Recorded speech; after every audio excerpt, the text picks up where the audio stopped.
আঞ্চলিক বাণিজ্য ও কৌশলগত অবস্থানকে শক্তিশালী করতে আরব সাগরে নতুন বন্দর নির্মাণের জন্য যুক্তরাষ্ট্রের কাছে প্রস্তাব দিয়েছে পাকিস্তান।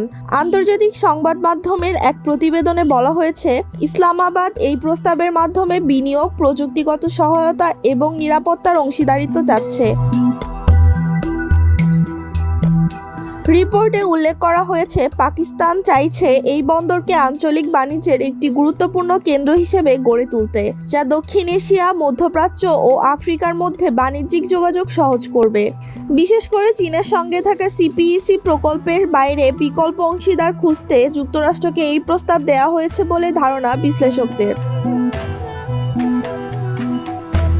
ওয়াশিংটনের পক্ষ থেকে এখনো আনুষ্ঠানিক প্রতিক্রিয়া জানানো হয়নি, তবে কূটনৈতিক মহল মনে করছে যুক্তরাষ্ট্র এই প্রস্তাবকে কৌশলগত দিক থেকে গুরুত্বের সঙ্গে বিবেচনা করতে পারে, কারণ এটি ভারত মহাসাগরীয় অঞ্চলে চীনের প্রভাব মোকাবেলায় সহায়ক হতে পারে।